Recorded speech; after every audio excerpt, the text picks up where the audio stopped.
I think it probably, does it say on your screen now that we're recording? Yes. So if you ever notice that I'm not recording, just shout at me, because it can happen, and then that's quite annoying. So I'm very happy to be told when I've messed up, so please go ahead and do so. Oh, here's Jo. Hi. Hi. Managed to make it. That's great. Oh, good. Well done. Your meeting finished a bit earlier than you thought. Well, yeah. Right. We can't see you. We can just hear you at the moment.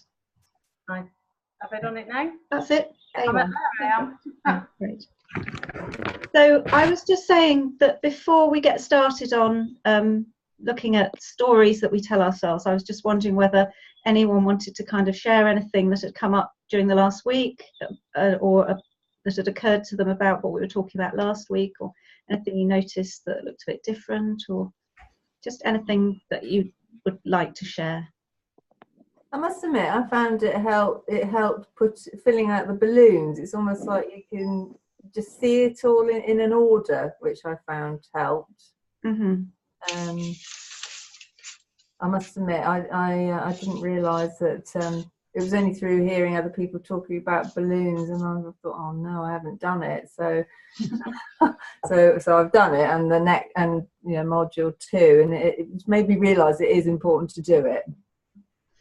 Yeah, well, sometimes it may feel more helpful than others, or but it certainly helps when you can know what everyone else is talking about if you've seen it. Yeah. And did you find that your balloons filled up quickly, or?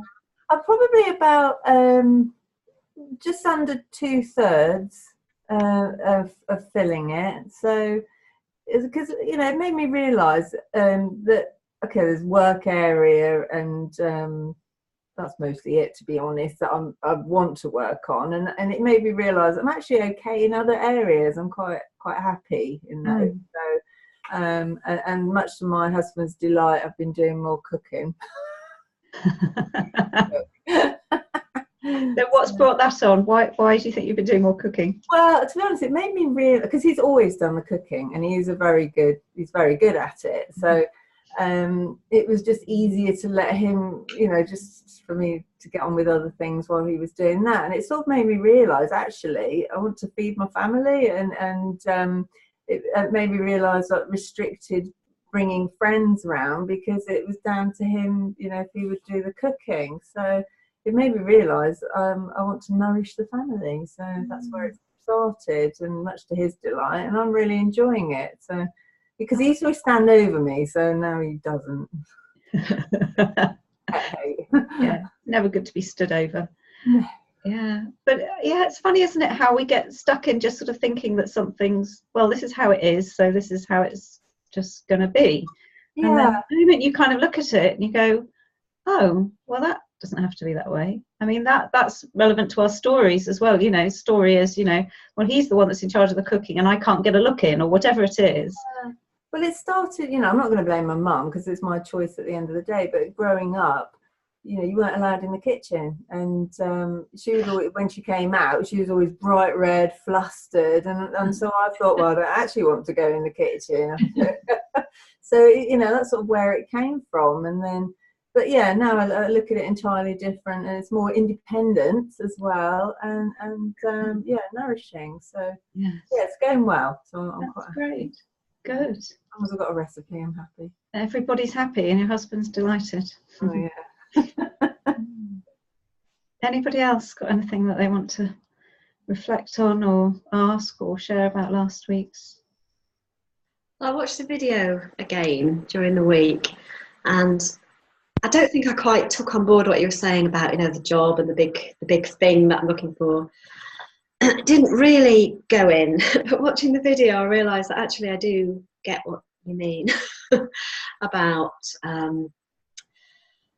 looking for this one big thing, and how actually that probably won't be what I'm really looking for, and it might come along when I stop making it the big thing and look more for satisfying those needs in other ways. So yeah, no, it took a while to sink in. Yeah, well, I think that's amazingly quick. It could have taken you 8 weeks, Caroline. What do I do with that now?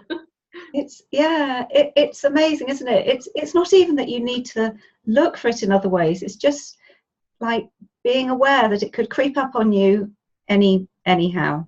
And when we think something's got to come, like all singing, all dancing, going, here I am, I'm the next big thing, it's unlikely that that'll happen. But when you just are open to something might happen that I'm pleased with, then you're kind of just open to any way in which that might show up. And I think that's, because even big things are made up of lots of little things. But if we kind of shut them out, go, oh no, you're not it, you're not a big thing, no, I'm busy looking for my big thing, then it we just close ourselves off to lots of things. There's something nagging in my mind there that reminds me of a story, but I can't think what it is just now. Some kind of, the sort of story that we all know, like something from Winnie the Pooh or something like that, but it'll probably come to me later. But just that kind of, you're looking for one thing and everything else is kind of piling on. And yes, I know what it reminds me of. It reminds me of it's a Christian joke actually, but it's about a man sitting on the roof of his house. His house is getting flooded, and the waters are rising, and he calls on God, come and save me. And nothing happens, and then the flood waters get a bit higher, and then someone comes along in a boat to rescue him, and he says, no, God will save me, in the boat. And then another boat comes along, no, God will save me. And finally along comes a helicopter. No, I'm not coming in a helicopter, God will save me. And then finally he drowns, dies, and goes to heaven. And he says to God, why didn't you save me? And God says, well, what do you want me to do? I sent 2 boats and a helicopter. So I just love that, and that's what was niggling in my mind, because it's the kind of, we're looking for the big thing. So the things that are actually part of the solution, we just completely blind to. So a good thing did happen this week as well, in that I knew I needed a new place to live, and I wasn't even looking yet. And then I was just at the cash point and next to the newsagent, I saw this flat in the window and phoned up to look around it. And so I've got a new flat without even looking, really. Wow. Great. That's beautiful. Fantastic. Yeah. I know. So I didn't have to put any effort in. It just arrived. Yeah. And we so often think if I don't make an effort, nothing will happen. But it's not true. No. Yeah. Oh, so when are you moving? I don't know yet. I haven't got a date, but probably about, either 2 weeks or 6 weeks.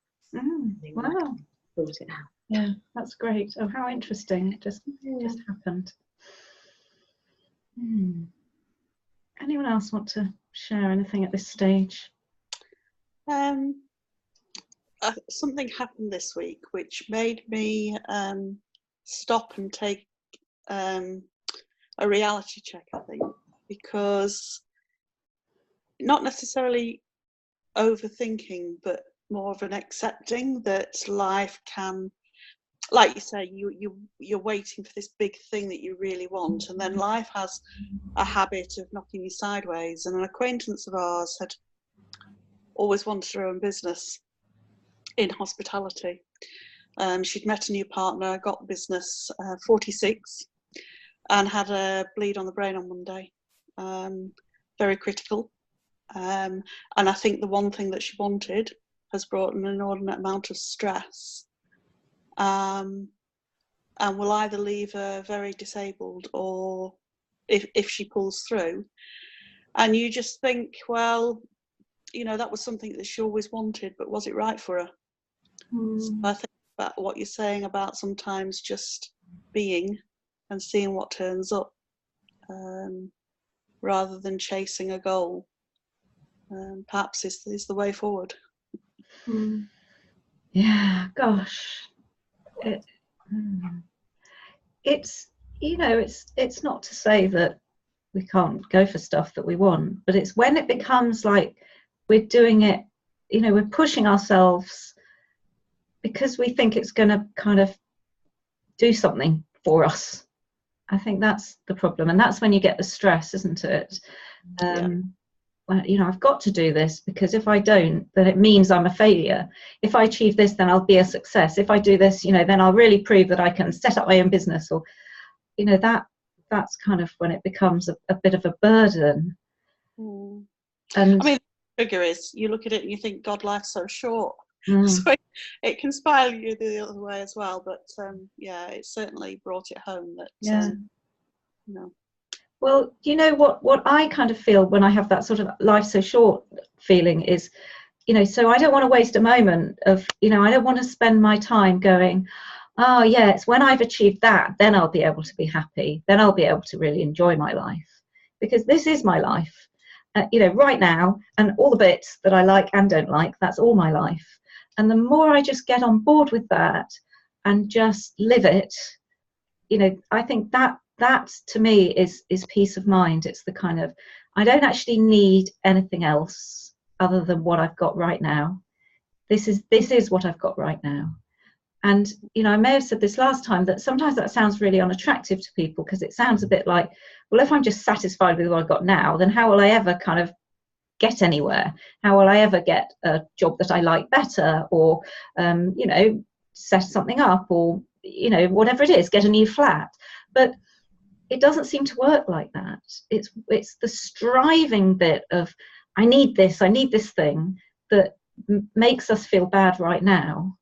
And once we stop striving and just kind of get on board with the flow of life, it's not that we stop doing stuff. It's almost like we have new energy for doing the thing we're doing, or new enthusiasm for it, because we're not so distracted by, well, this isn't it, so it must be something else.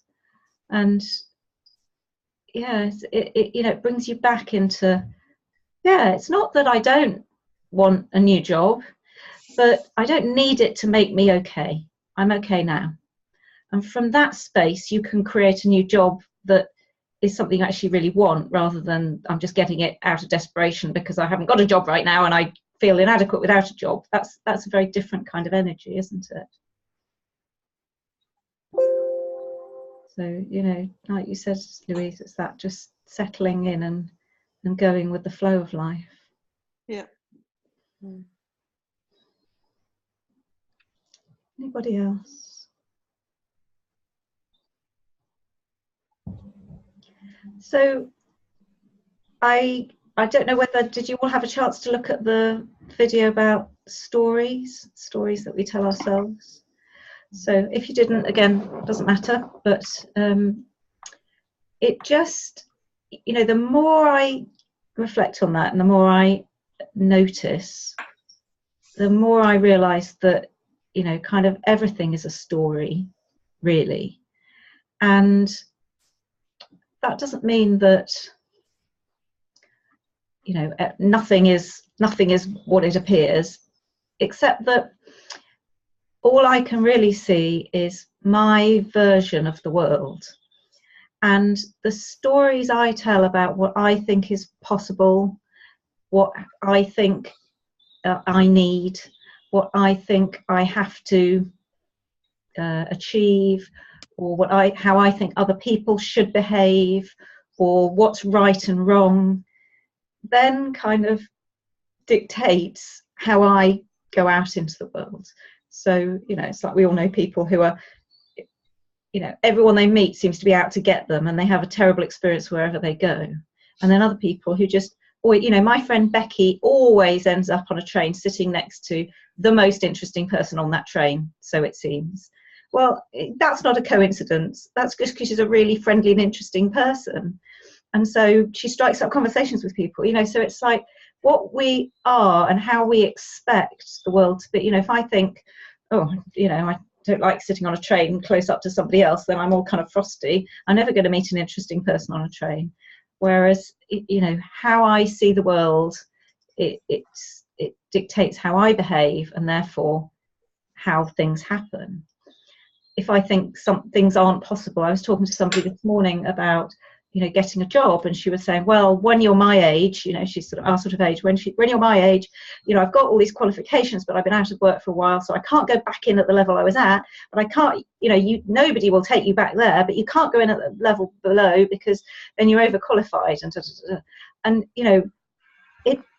that looks really true, and I'm sure we could all give examples of that, but it's not a fact. It's not true that there's no job where she could go back in at the level she was at before. But if you think it is, then you're either not going to apply for those jobs, or when you do, you're going to get, you're going to go in with a kind of, well, it's a bit of a waste of time, isn't it, really? Because I know that they won't want me because there'll be some young whippersnapper who they can pay less, blah, blah, blah. And then how are you going to be in that interview? So it's like all this stuff that we've got going on in our head, all these stories that look so true to us, then play out in our lives, and then we go, well, there you are, I told you that was true, I told you I'd never get a job at the level I was at before, or whatever it was, and there you are, just seeing what the thinker thinks, the prover proves, and you're looking for evidence for that. So that just starting to see that so much of what we think is just made up by us.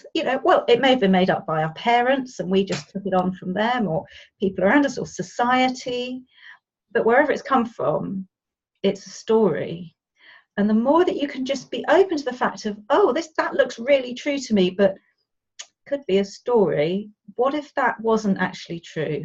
Then suddenly you've got this whole gamut of other possibilities that are open to you.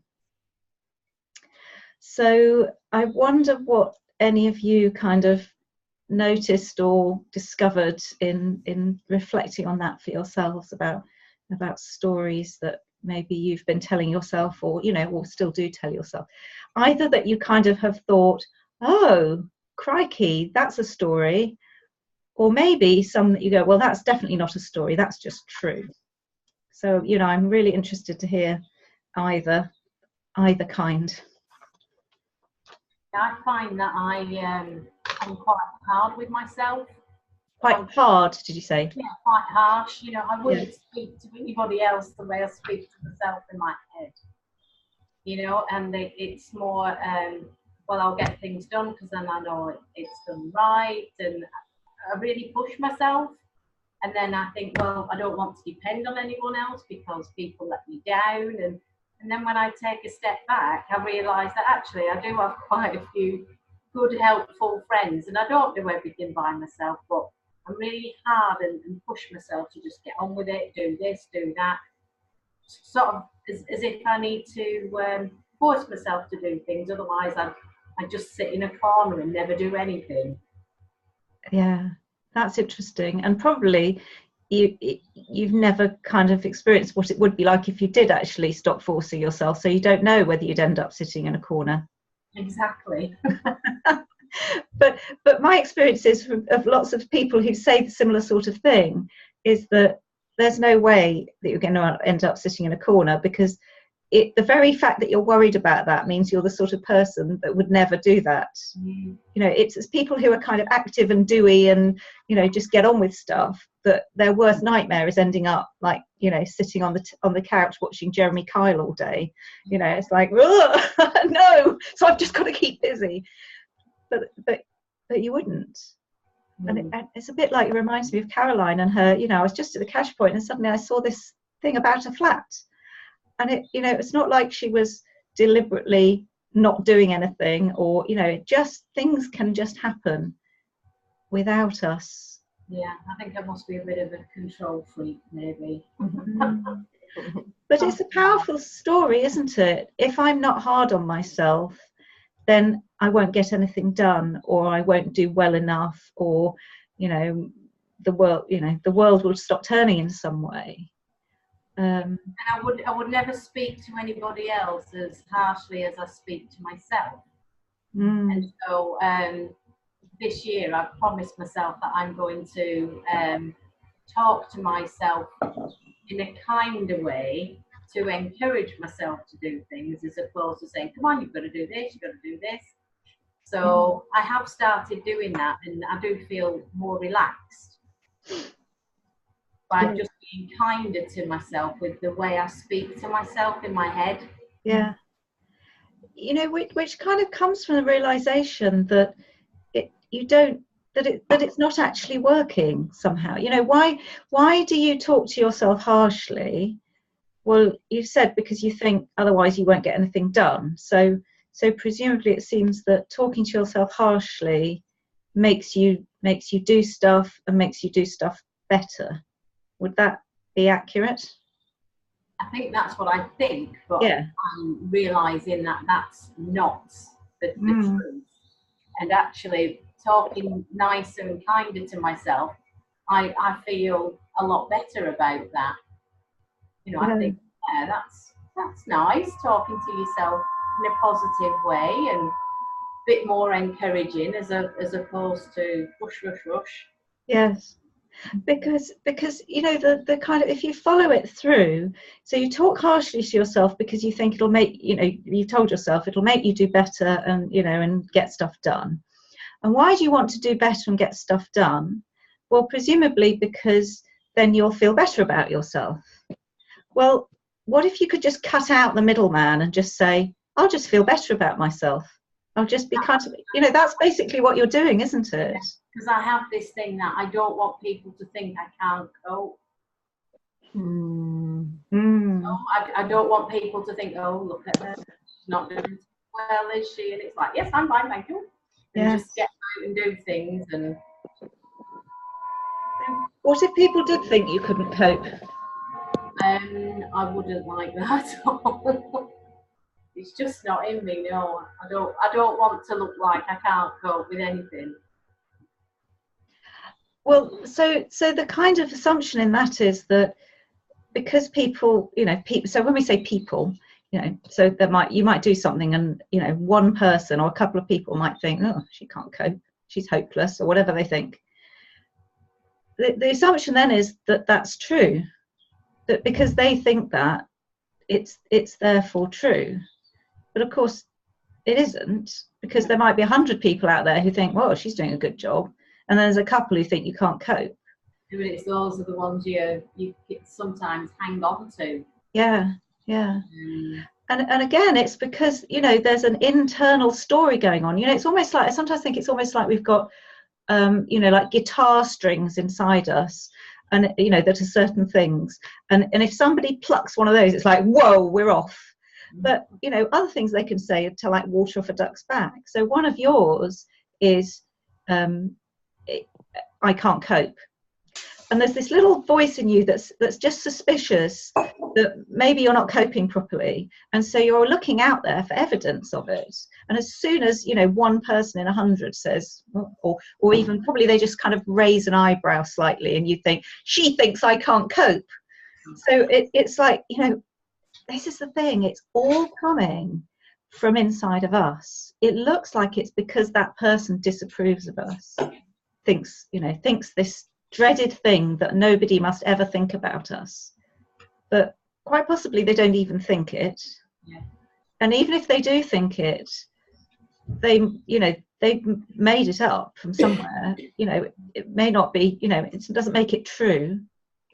But because we're kind of looking out for that, you know, I just got this suspicion. You know, I can totally relate to this because for years I've had this, you know, not really good enough, not really clever enough thing going on. So then you find a fact you can't do. For years I would never ever go to a quiz night. You know, they're supposed to be fun, aren't they? My worst nightmare, because, you know, 80% of the questions I can't answer, and I'm like, yes, I am stupid. You know, it's not true. I'm just hopeless at those kind of facts and whatever. And, you know, and now I'm just not bothered. Sometimes I know things, and quite a lot of the time I don't. But that doesn't make me a stupid person. It's just same for everybody. I just interject. Do you think? Do you find, Joanne, because I could totally relate to what you're saying, but I found it exaggerated because of going through the menopause at the moment. So the coping thing seems to be, because of the menopause, I don't feel like I am coping very well. And like you, it's something that you're very I'm focused on, because usually I cope. Yeah, maybe, because I think you're a bit more sensitive, you know. However, you know, I had quite an early menopause, so I've been there, done that, got through it. And the other thing, I couldn't wait for the menopause from the time I was about 12. Thank you very much. I absolutely embraced it. Some women, you know, really struggle with it, but I was like, oh, thank God for that. I think the attitude I had to that has helped me through it more. Yeah. And again, it was another thing. I'm not going to let that get me down. But you're a lot more sensitive, definitely. But yeah, it's not really affected me that much. I think I've always been this kind of person. In a way. There is a saying, isn't there, that it's none of my business what other people think of me. Yeah, and there's a section coming up about in a few weeks about, you know, what other people think, and I think, you know, that's huge, isn't it? The amount of energy we spend trying to kind of keep everybody else happy, when, you know, everybody else is a massive range of people, and, you know, how can everybody like or approve of everything we do? It just doesn't stand to reason. And I think the more we kind of, you know, want to feel comfortable with how everybody feels about us, the more we end up, it's like a bit like a sort of race to the bottom. You know, how can I water myself down so much that everybody likes me? How can I, or conversely, how can I work so hard that nobody could possibly disapprove of me and think I wasn't coping or working, doing the right thing or whatever? But either way, we're not really being true to, you know, our intuition of, you know, what's the right thing for me to do? How hard do I really want to work? You know, do I know that I'm actually doing a good job? And you know, so we get caught up in this sort of, I've got to kind of please everybody. But it's, you know, it's a never-ending task, really, I think. And, you know, for me, what it comes back to is this sense of, I don't want to feel a certain way. So when other people think I'm not coping, I feel, I don't know what word you'd put on that, Jo.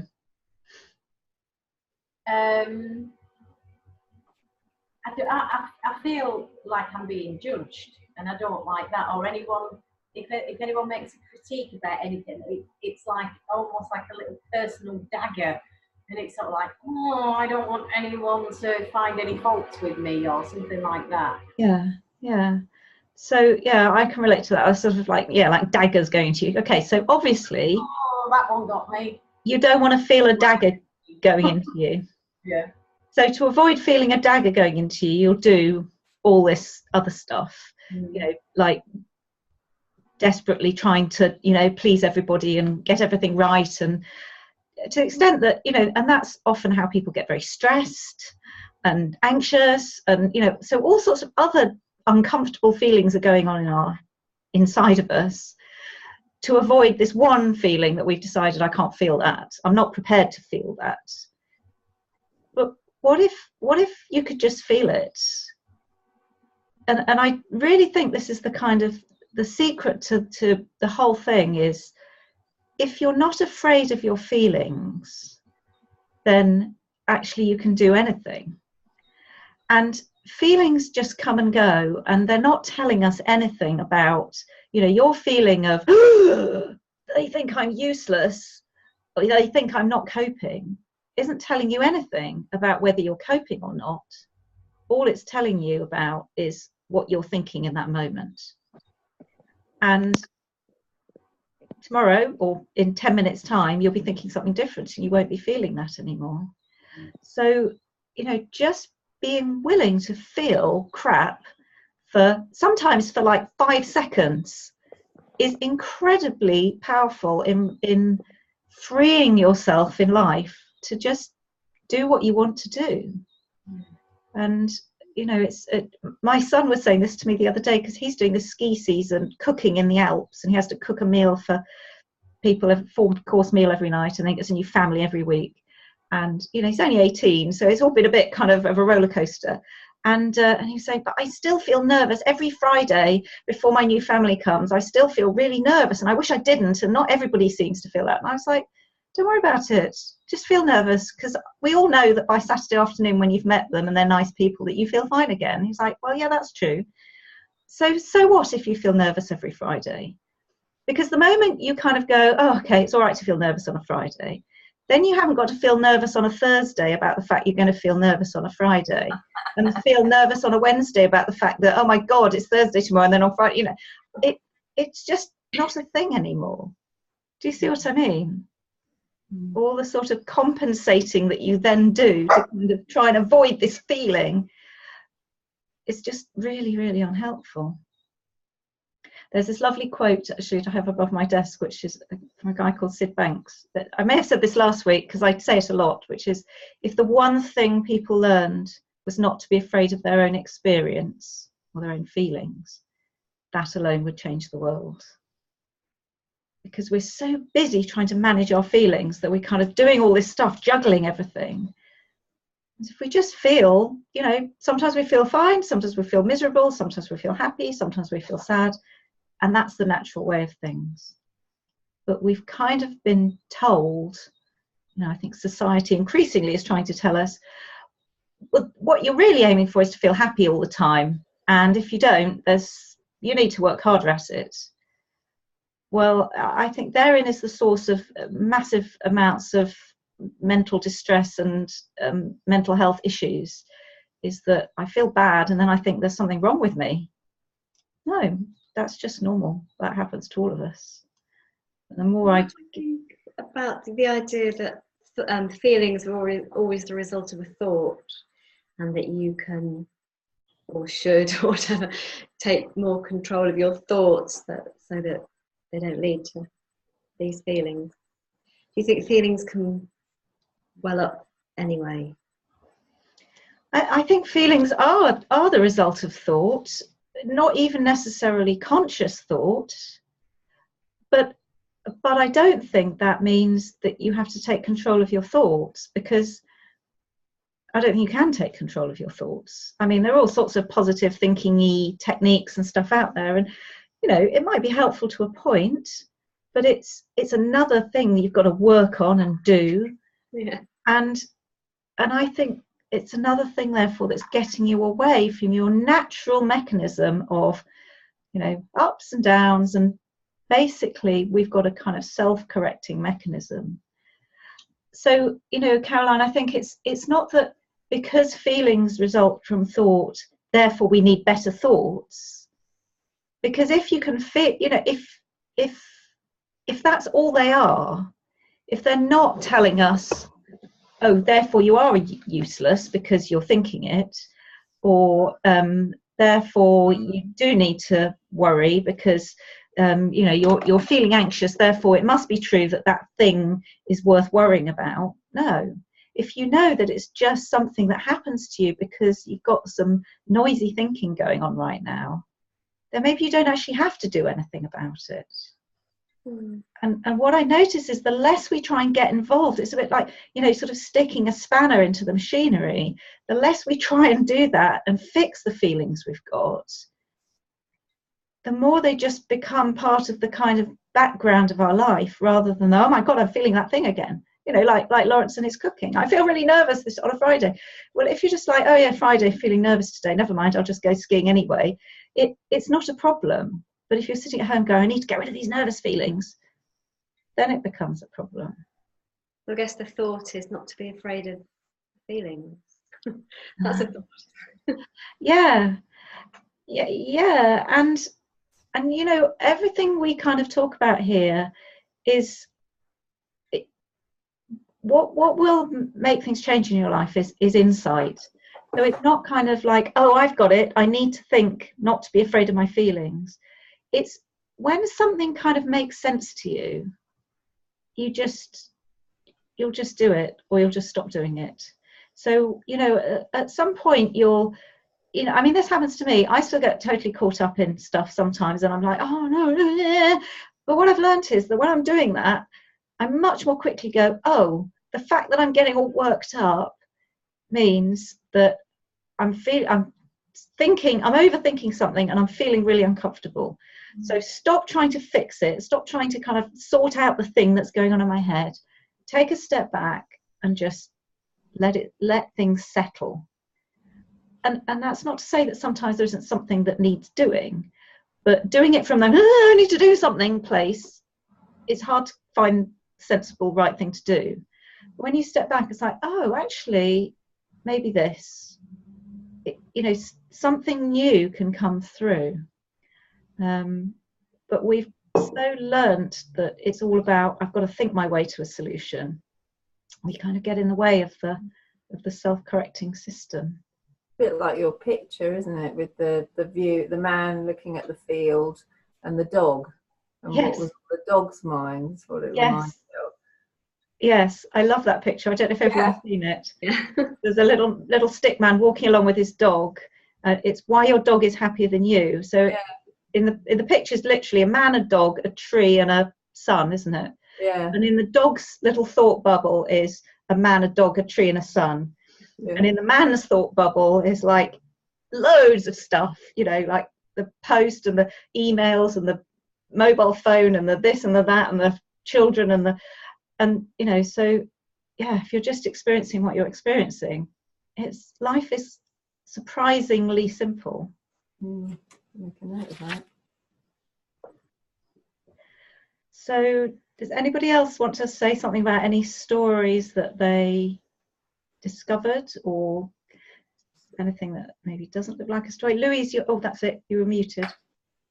Yeah, sorry, my dogs were barking, so. Did you want to say something? No. Oh, right. I saw your lips moving. Maybe you're talking to the dogs. Yeah.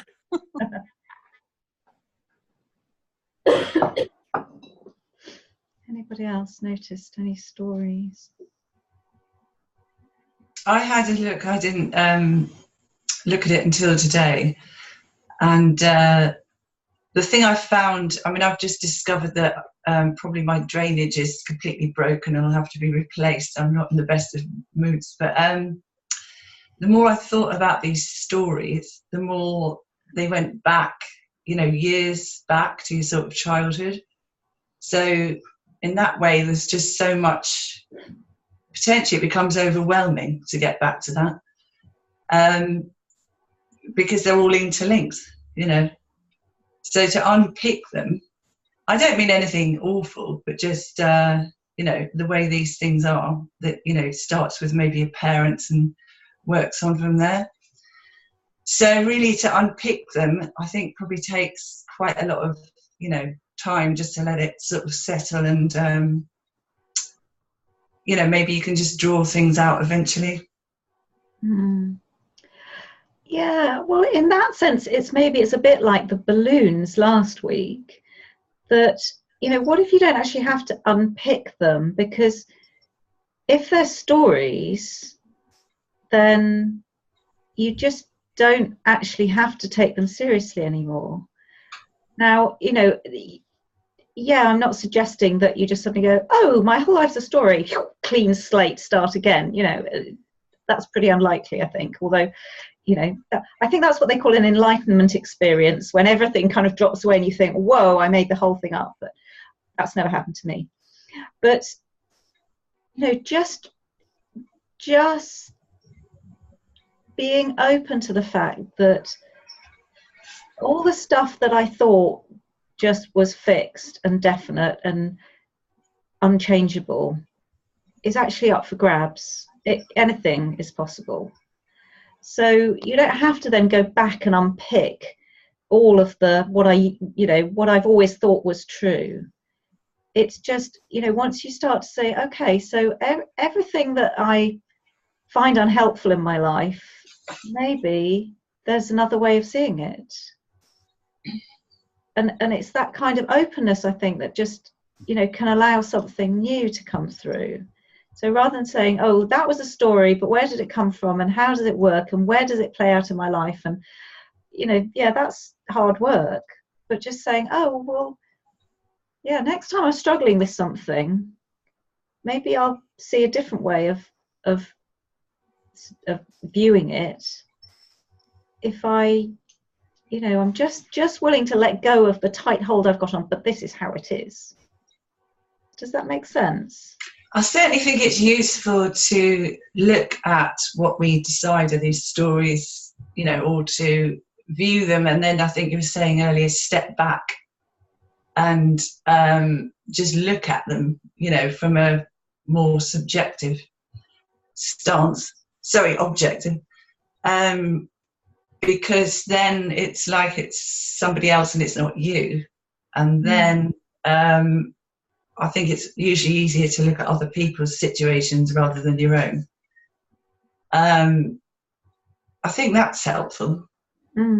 But, you know, I had, I don't know, maybe half an hour, and then I've had the drains business going on. So I can't say I've done it in depth yet. No.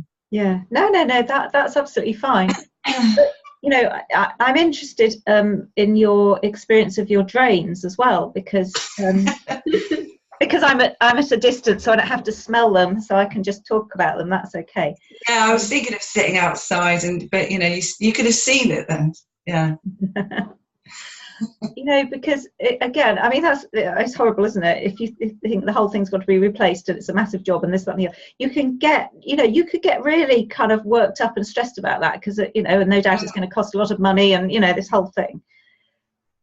And it's just helpful to step back and say, you know, this is all created from thought. You know, you can only experience your drains through thought. It's not that they don't exist, of course they do, but your experience is coming of them is coming to you, you know, through what you're thinking. And you know, if your drains need replacing and it's going to cost a lot of money and take a lot of time, you can either take the time and spend the money and feel totally stressed and fed up and annoyed and, you know, all of that, or you can just take the time and spend the money and get the drains fixed. And it's like, it seems like the kind of irritation and, you know, whatever has to be all part of the equation, but actually it doesn't. You know, the same thing needs to happen and will happen either way, and in fact it's much simpler if you haven't got a whole lot on it. I don't know if that kind of... Yeah, I mean, you know, obviously you hope it's covered by the insurance and whatever. I even considered, you know, I could do it myself. So there you go, you'd have new skills, wouldn't you? Or I could sue my horrible neighbours who won't cut the greenery down, or, you know, which sounds nasty, doesn't it? But, you know, I did nevertheless step back, and rather than getting immediately stressed, and I'm not sure yet that, you know, it's all of it, but I did, even in that moment, think there are positives potentially around that, which I don't think I would have done some time ago. So yeah, which just shows, you know, there are always different ways of seeing things, and the ways that you don't even see yet, you know, because you don't know how it's going to play out. You know, it could be, I mean, when the my heating pipes burst a couple of years ago in the frost, and the whole ceiling in the kitchen came down, and it's like, you know, and there we are in 4 inches of water mopping up, and, you know, and it's like, but, you know, as a result of that, nice insurance claim, got a new kitchen. So it's like, you know, I didn't really kind of see that at the time, but there's all this kind of, yeah, I have no idea, but we make up a future, and then we either get pleased with it, or mostly we get stressed about it because it's not what we want. And then we kind of, you know, so we're in this stress state, and then we're probably not making such good decisions anyway. And that, you know, the moment we just go, I just don't need to do all that, I'll just deal with what's in front of me, you know, and I have a sense that that's what you do. You know, I don't even know yet, so I'll just do this, and I'll just do that, and I'll just see what happens next, and I'll just see what happens next, and who knows, you know, you may end up becoming best friends with your neighbours because something, you know, that seems unlikely. It will be a miracle. Well, something new could happen, and you know, it's we just don't know. But the more we think we know, the more limited the possibilities are. That's what I've noticed. That does seem to make sense.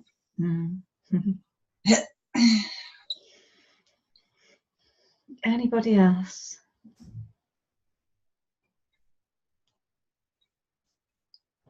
Well, I must admit, I came out with thinking that I'm too busy to think about what I do want in life, which I thought was quite an excuse when it came into my head. So I'm going to work on that, really, about setting time aside to really think about things and what I enjoy and making a plan. But maybe, what if that's a story as well, that you actually need time to decide what you want in life? Yeah, I must admit, sometimes though, I found myself coming out, like yesterday at work, the person that makes me feel quite nervous at work. I know this is a bit personal, but I went to work feeling a bit constipated, and by the end of the day, with her being around, I was fine. That's adrenaline, isn't it? Amazing. Well, I just thought, great, well, at least that's sorted. Yeah. That really is putting a positive slant. Just trying to look for a positive, but sometimes I do get a bit tired of looking for positives occasionally, I must admit, because like people will say to me, "Oh, you're always so positive," and I think, actually I have to work at it. It's not natural all the time, because it just depends how you're feeling in yourself. Yeah, and that's okay. It's also okay not to be positive. Like we're saying, we have this kind of flow of different feelings, and it is okay not to always be having to put a positive slant on things, because I think what I've realized more and more is that the more kind of psychological effort we have to put into something, into sort of managing our feelings, the less we're in the natural flow, and the less we're able to sort of access our wisdom that's telling us, well, this is actually the right thing to, this is actually not the right place for me to be right now, or whatever it is. But if we're sort of like, I can cope with this, I can be positive with anything, then we're getting in the way of that. And I know that you've got at the back of your mind, or you're looking for another job or whatever, but I think it's just seeing something about well, I just want to pick up on what you said, because it's it's what anybody I think would say in your situation, but you said the person who makes me feel nervous. I know. And you feel uncomfortable around that person, and you feel nervous around her. Is it a her? Yeah. But she can't give you a feeling. She can't create a feeling inside of you. She literally cannot do that. It's impossible. And the reason it's helpful to know that is because when you stop kind of looking out at her, and it stops looking like it's her fault, then you've actually you've taken off a layer of that kind of psychological baggage of trying to fix. I'm not just trying to fix my feelings, but I'm also trying to fix her and the way she behaves, and that and that never seems to work. And then you're left with, okay, so I feel nervous around this person, and that's just how it is. That's me doing something to me. Now I don't know why I'm doing that or how it's happening, but it somehow, at least you're kind of on the right page then. Yeah. And from there, something, it just seems to me something new and helpful is more likely to occur to you than while it's her fault.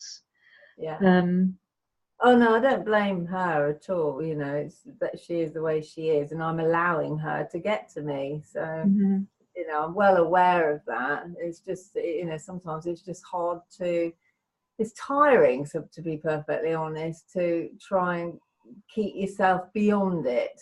And I have made a note of you saying, if feelings are just feelings, it's only what you give an attachment to it. So I thought, right, okay, so it's okay to feel nervous, but I don't have to dwell on it, if you like, just move on. Yeah, because I think what very often happens is the sort of like, you know, a bit like my son's doing, you know, why am I feeling nervous? Why can't I cope with this situation? And that's just another layer of baggage to kind of carry around as well. You know, not only is she doing this unpleasant thing and then I'm feeling bad, but then I'm making myself feel even worse because I shouldn't be feeling like that. Yeah. You know, so just going, okay, it's just how I feel. And then at some point, you know, something will occur to you, you know, well, I'm going to do this, I'm going to say that, or, you know, it's almost like if you weren't trying so hard to not feel how you feel, you know, you might just say something to her that, you know, feels like, oh, I could never say that to her, but, you know, who knows, that might be the thing that she sees something different and does something different. And, you know, it's like we're kind of always managing these situations with, we think this is the best thing to do, and, you know, I mustn't do this and I mustn't feel that, and it's bad that I'm doing that, and just kind of dropping it all and going, okay, this is how I feel, and this is what I'm, you know, and that's what I think, and this is what I'm going to say. And you know, it's like peeling back a few layers of the onion. You know, often we just find something unexpected, and I don't know what that is for you, but when we sort of feel we've got to behave in a certain way, we shouldn't be feeling certain things, I just think life gets very complicated. And we get more stuck, we stay more stuck typically. Yeah.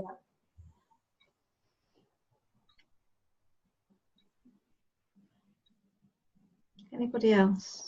You can speak again, you don't have to only have one bite at the cherry. On that note, I found recently just telling people the truth has been quite helpful to me.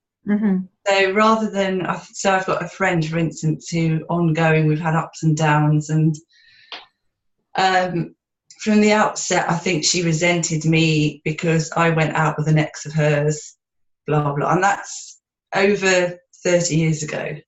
But nevertheless, you know, we go out and then there's a group of us, you know, you have a few drinks and whatever, and inevitably, you know, after a while, these comments start coming out from her. So she wasn't with the guy anyway when I saw him.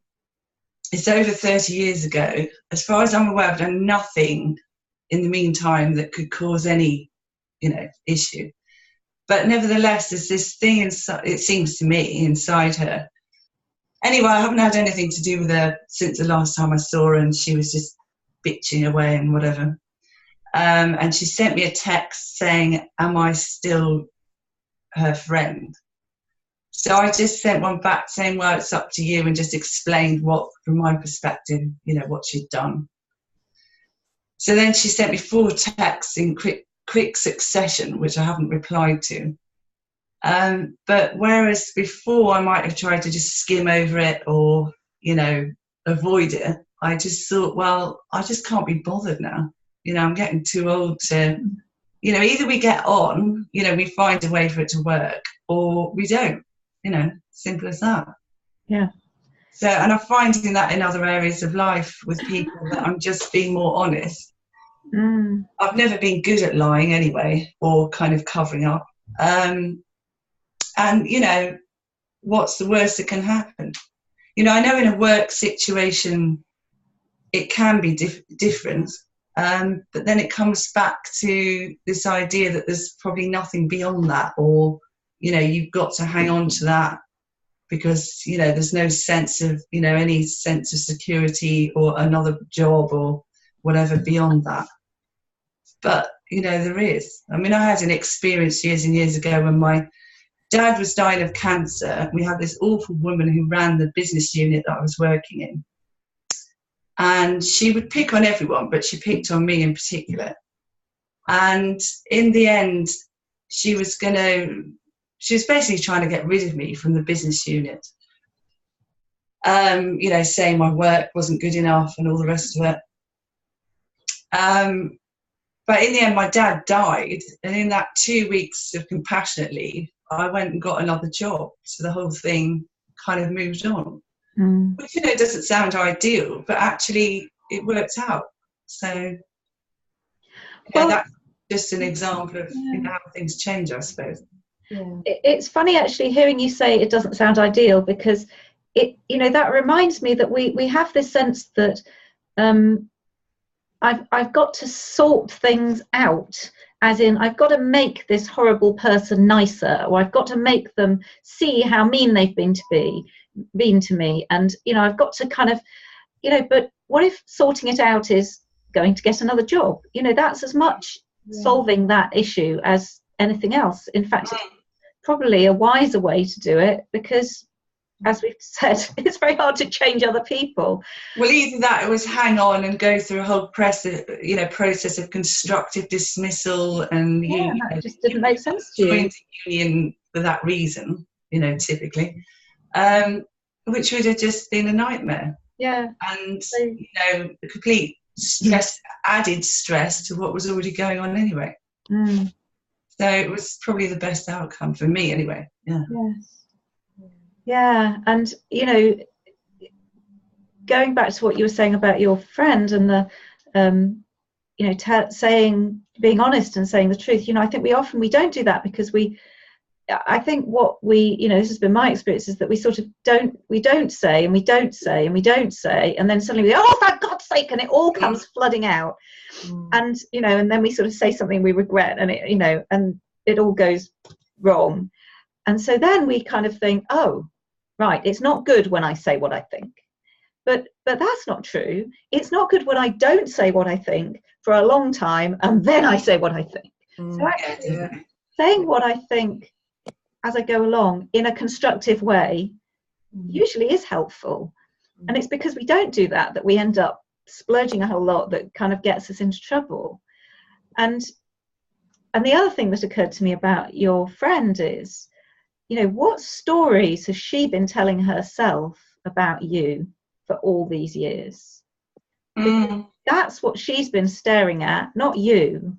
For 30 years, she's been looking at stories, you know, that probably go something like, oh, she's more attractive than me, or she's nice, you know. I don't think it's that one. Men like her better than me, or, you know, there'd be well, you may not think that, but there'll be something going on there, you know, because if she didn't have anything on it, she wouldn't be still banging on about it after all this time. No. So, you know, it's her insecurities about herself that are then, you know, looking like they're coming from you. You know, just like I said to Karen, you know, your boss can't make you feel nervous.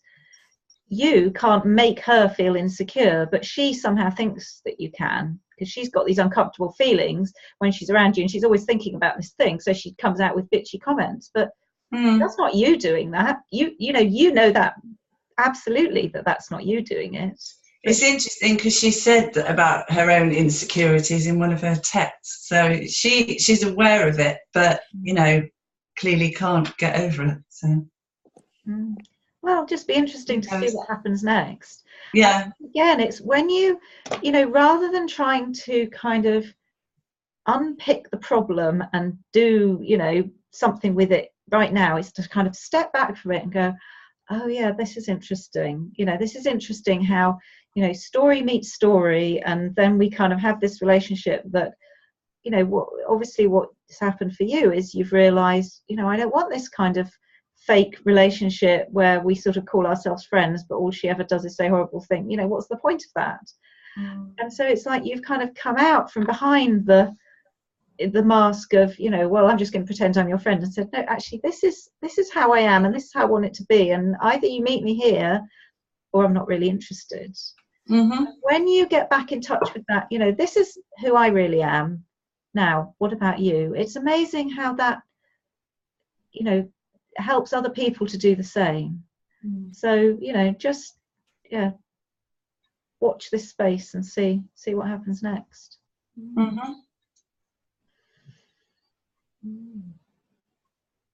I take it you're not with him anymore. Say that again. So I take it that Joanna's not with her ex anymore.